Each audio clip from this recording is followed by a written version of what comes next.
American Music Award goes to the Black Eyed Peas. The Black Eyed Peas. Black Eyed Peas. Parmi les musiques à côté desquelles vous ne pouviez pas passer à la fin des années 2000 se trouve celle-ci.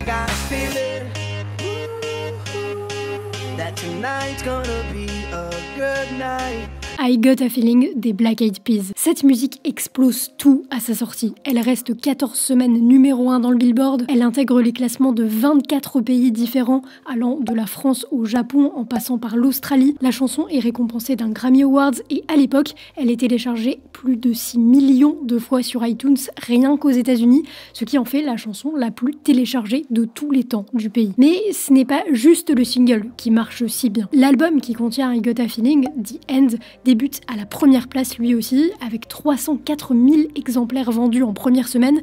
Il est certifié dans plus de 20 pays, et plus fort encore, on peut dire avec le recul que cet album a contribué à façonner les sonorités pop de la décennie qui va suivre. Et pourtant, alors qu'ils étaient au sommet commercialement, les Black Eyed Peas ont décidé de tout arrêter. Ils décident à ce moment de faire une pause qui en réalité durera plus de 8 ans, et après laquelle le groupe ne ressortira jamais de nouveaux morceaux avec la formation telle qu'elle a explosé dans les années 2010. On va y revenir, mais juste avant, il y a plus étonnant encore. Cette pause, à l'époque, réjouit une partie du public. Si en effet tout le monde a dansé ou ne serait-ce que bougé la tête une seule fois sur du Black Eyed Peas, eh bien c'est un groupe qui n'a pas une super image auprès du grand public. Mais alors là, il y a plusieurs questions. Déjà, comment ont-ils conquis le monde de la musique? Je pense que le terme est approprié. Qu'est-il vraiment arrivé aux Black Eyed Peas et qu'est-ce qui explique cette image un peu étrange autour du groupe? Black Eyed Peas, c'est pas un groupe comme les autres, c'est ce dont on va discuter dans cette vidéo.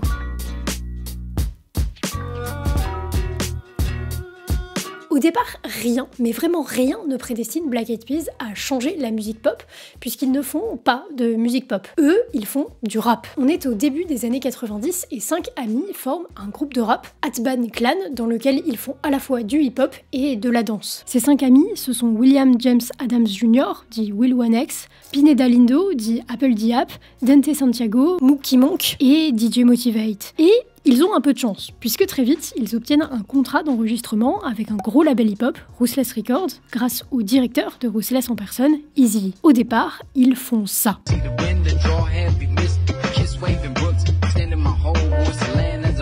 Ça ne marche pas plus que ça, mais c'est pas le plus gros problème. Le plus gros problème, c'est que Eazy, donc leur directeur de label, va mourir. Ça laisse le groupe dans un flou contractuel d'une part, et d'autre part dans un certain flou musical. En 1985, Will 1X, renommé will.i.am, décide de remonter un groupe avec Apple Diap et 2 autres nouveaux membres, Taboo et Kim Hill. Ce groupe, c'est les Black Eyed Peas. Ils signent ensemble chez Interscope Records, un label assez proche de Ruthless, et sortent leur premier album, Behind the Front, en 1998. Et déjà là, il y a une volonté de s'éloigner un petit peu de ce qu'ils faisaient avec Atban Clan, notamment de par la présence sur certains titres de Kim Hill, qui est une chanteuse.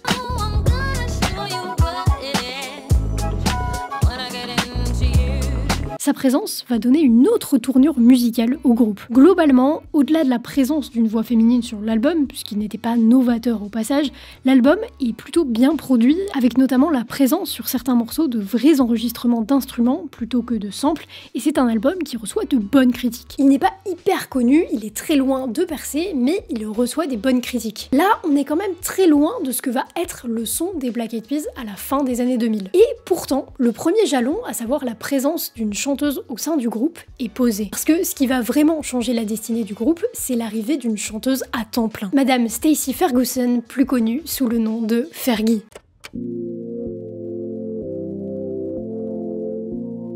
Bon, avant qu'elle n'arrive, en l'an 2000, le groupe sort un deuxième album, Bridging the Gap.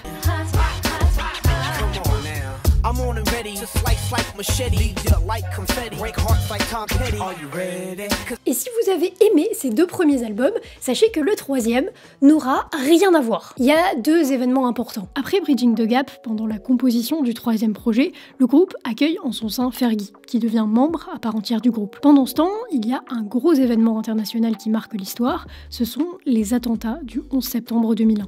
À cette époque, un climat d'anxiété et de peur règne sur le monde, et le groupe décide de s'ouvrir s'ouvrir musicalement et d'essayer notamment de faire des chansons plus pop, plus lisses, visant à la fois à décrire ce qu'ils ressentent, mais aussi à apporter une sorte de réponse en musique à des événements très difficiles à accepter. C'est dans ce contexte qu'ils sortent le titre Where is the Love.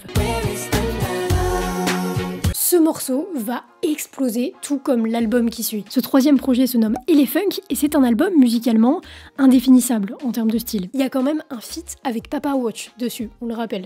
Mais il a quand même une patte Black Eyed Peas. L'album est un succès commercial. Il remporte un Grammy, il atteint le classement de plein de pays du monde, ce qui permet même au groupe de partir en tournée mondiale en 2004 pour défendre cet album. Ça y est, le nom Black Eyed Peas est connu du grand public. Et à cette époque, leur image est ok. Musicalement, Elefunk est plutôt apprécié, que ce soit par le public ou par les critiques. Il est reconnu comme bien produit, mais il y a quand même quelques remarques sur le fait qu'ils se sont un peu vendus, avec des guillemets. Mais bon, c'est le lot de tous les artistes qui sortent du cadre musicalement, surtout dans le rap, surtout quand on s'approche de quelque chose de pop, donc il n'y a rien de très inquiétant. Plein de groupes sont passés par cette étape. Mais dans le cas de Black Eyed Peas, cette critique va s'aggraver. On va y revenir. En attendant, le groupe a eu le temps de composer leur quatrième album, qui sort en 2005, Monkey Business.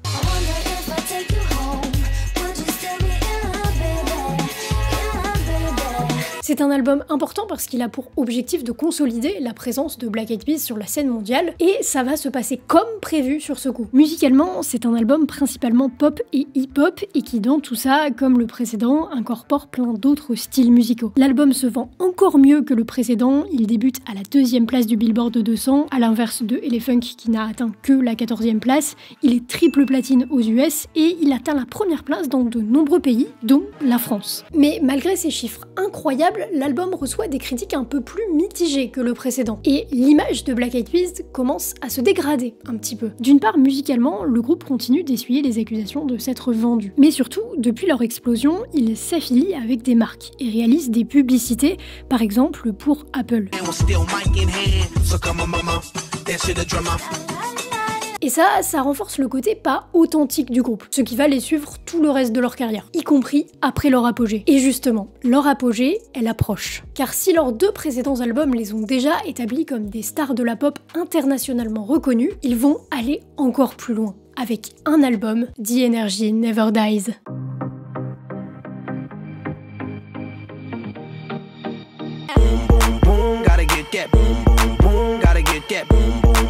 Le titre que vous venez d'entendre est le premier single du 5e album de Black Eyed Peas, album qui sort en 2009. Il faut noter qu'entre 2005 et 2009, il n'y a pas eu d'album du groupe, mais il y a eu 2 projets solo de la part des membres, le fameux The Duchess de Fergie et Songs About Girls de will.i.am. Ce sont ces projets solos qui ont décalé la sortie de The End. Toujours est-il que l'album sort et il marque un tournant musicalement pour Black Eyed Peas. L'album est beaucoup plus dense, selon les mots même de will.i.am. Il comporte énormément de mélodies très accrocheuses et l'autotune est utilisé de manière extrêmement audible. Ça va exploser. Je vous redonne pas les chiffres d'I Got a Feeling ni même de l'album parce que je les ai déjà donnés en intro, mais il faut comprendre vraiment que là on passe un cap. Et c'est assez fort puisqu'ils auraient pu rester au niveau de succès des 2 précédents albums, c'était déjà très bien. Mais non, ils ont fait mieux et c'est assez incroyable. L'album est paradoxalement assez bien reçu et même mieux que le précédent, alors qu'on aurait pu s'attendre au contraire. Ça se passe plutôt bien musicalement. Par contre, l'image du groupe continue de se dégrader un peu, notamment à cause d'une publicité avec Target, un magasin de grande distribution aux États-Unis. Non seulement l'édition de luxe de l'album n'est vendue qu'exclusivement chez Target, mais en plus, les Black Eyed Peas réalisent une publicité télévisée pour leur album en mettant en avant la marque. Ça peut vous paraître insignifiant, mais ça enfonce le clou d'un groupe perçu comme un groupe opportuniste et purement commercial, avec les guillemets que ça implique. S'ajoute à ça le fait que leurs musiques ont beau être appréciées, notamment les singles, elles sont partout. En 2009, 2010, 2011, vous n'échapperez pas à Black Eyed Peas. D'ailleurs, où que vous soyez dans le monde. Et ça crée de la lassitude. C'est le même phénomène que par exemple Somebody That I Used to Know de Gauthier ou Believer d'Imagine Dragons. Ce sont des chansons géniales, mais à force de l'entendre à chaque fois qu'on sort dans le moindre lieu public, à un moment, on se lasse. Et ça se comprend.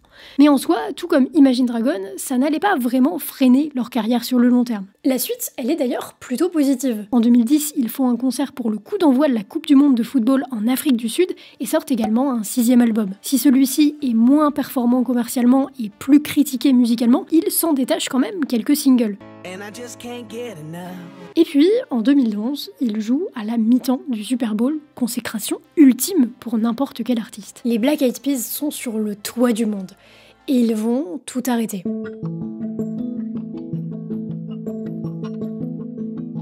Après un dernier concert le 23 novembre 2011, le groupe annonce non pas une séparation définitive, mais un hiatus. À l'époque, les réactions du public sont assez positives, étrangement.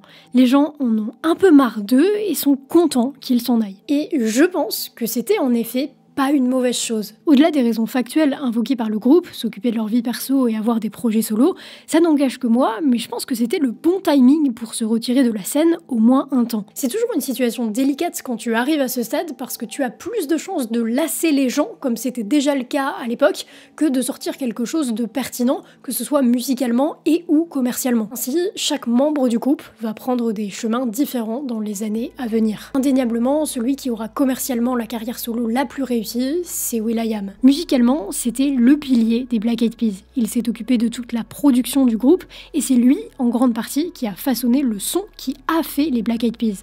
Il sait faire de la musique, notamment de la musique pop. C'est pourquoi, en 2013, il sort un 4e album solo sur lequel figure Britney Spears avec ce hit.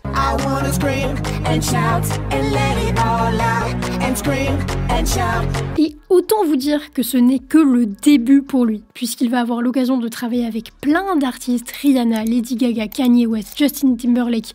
Le mec pèse, c'est un très gros songwriter. Fergie, quant à elle, travaillera sur son 2e album solo, qui sortira plus tard et s'occupera pas mal de sa vie privée. Taboo aura malheureusement un cancer des testicules et sortira quelques projets musicaux, mais jamais sous forme d'album.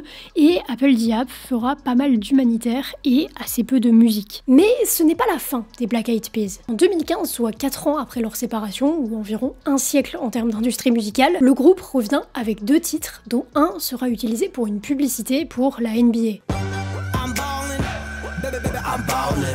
Cependant, sur ces titres, pas de Fergie. Le groupe joue à l'immense événement One Love Manchester et durant cet événement, pas de Fergie. La rumeur commence à prendre de l'ampleur. Fergie aurait quitté les Black Eyed Peas.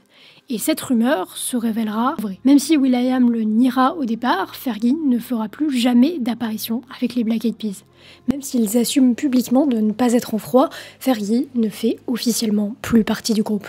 Une autre chanteuse l'a d'ailleurs remplacée au sein de la formation J.Ray Soul. Et pour moi, à ce moment de l'histoire, on entre dans le 3e chapitre de Black Eyed Peas. Il y a eu la période pré-Fergie avec du rap, l'explosion pop dance, et là on entre dans une phase qui est comme l'addition de tout ça, pour le meilleur et pour le pire.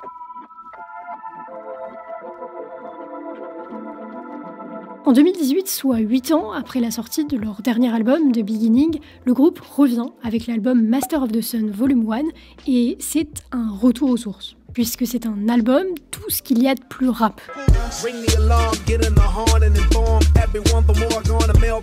C'est un album politique qui se veut conscient et qui est sur le plan musical assez réussi et assez bien accueilli par les critiques. Le problème, c'est que ça marche pas. Commercialement, ça marche pas. Mais il y a de fortes chances pour que cet échec ait été un échec calculé. Le groupe savait qu'il ne rencontrerait pas de succès commercial avec cet album. Et justement là, on pourrait se dire que la boucle est bouclée. Le groupe est revenu aux sources et n'attend plus tant un succès commercial, mais veut faire ce qu'il aime et exprimer les messages qu'ils veulent passer en musique. Sauf que non, c'est pas le cas. Parce qu'en 2020, ils sortent Translation.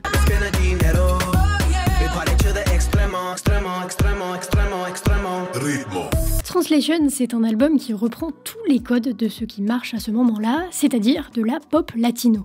Le premier titre de l'album, celui que vous venez d'entendre, est en featuring avec J Balvin, l'un des artistes les plus écoutés au monde en 2020. Bref, ça n'a rien à voir avec ce qu'ils ont fait précédemment dans toute leur carrière.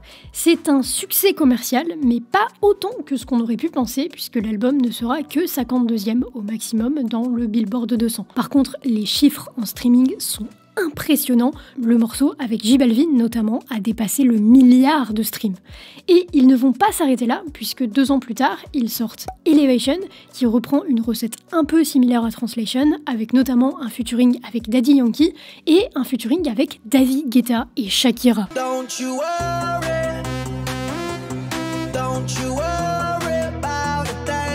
Voilà où en sont les Black Eyed Peas aujourd'hui, et je pense qu'il y a pas mal de choses à dire. Pour moi, pour comprendre Black Eyed Peas aujourd'hui, c'est assez simple. Ils savent rapper et faire de très bons titres rap, et quand ils veulent le faire, ils le font, et de l'autre côté, ils savent, et notamment will.i.am, faire des titres qui fonctionnent commercialement. Et ils ont décidé de faire les deux sous le même projet musical. Le prix à payer, c'est qu'ils ont une image un peu floue, parce que d'une part, ils n'ont pas de direction artistique très établie, même si leurs sons pop sont extrêmement reconnaissables sous le même projet, leurs sons rap n'ont véritablement rien à voir, et c'est un groupe qui paraît assez peu authentique d'autre part. La plupart des fans de Black Eyed Peas ne le sont que d'une période en particulier, notamment la période Fergie. Mais je pense que ce n'est pas vraiment un problème. will.i.am, c'est vraiment le businessman qui sait faire de la musique. Il y a certains très bons entrepreneurs qui font de la musique, comme DJ Khaled, mais honnêtement, je pense qu'on est tous d'accord pour dire que ce n'est pas forcément le plus qualitatif musicalement. Mais pour moi, will.i.am, il a vraiment les deux casquettes. D'un côté, il a très bien compris le business de la musique. D'ailleurs, il a sauté sur l'innovation de l'intelligence artificielle en créant la sienne à destination des musiciens. Et de l'autre côté, il sait vraiment, à mon sens, faire de la musique, qu'on aime ou qu'on n'aime pas. Mais un dernier élément vient bousculer encore l'image des Black Eyed Peas, c'est la nostalgie. Si à l'époque il y a eu un ras-le-bol des titres comme I Got a Feeling, aujourd'hui il y a un vrai nouvel engouement autour de ces chansons. Et la nostalgie fait évoluer encore l'image du groupe. Pour moi, je ne suis pas du tout originale, mais ma période préférée des Black Eyed Peas, ça reste The End. Je trouve que cet album a quand même réussi à unir les gens dans un climat qui était de plus en plus tendu. Et tous les albums n'arrivent pas à le faire, même les albums pop. Je trouve un peu dommage que Fergie ne revienne pas aujourd'hui, ne serait-ce que pour un concert exceptionnel. Mais qui sait, peut-être qu'en 2029, on assistera à ce genre d'événement pour fêter les 20 ans d'un album qui, je pense qu'on peut le dire, a contribué à l'histoire de la musique pop. J'espère que cette vidéo vous a plu, c'était Lovie, on se retrouve la semaine prochaine, prenez soin de vous. D'ailleurs, pour l'anecdote, Black Eyed Peas, ils ont composé des musiques pour les Sims et elles ont été traduites dans la langue des Sims. Et je crois même qu'ils ont des persos, leurs persos, dans les jeux des Sims. À vérifier, mais je crois. Je trouve ça marrant.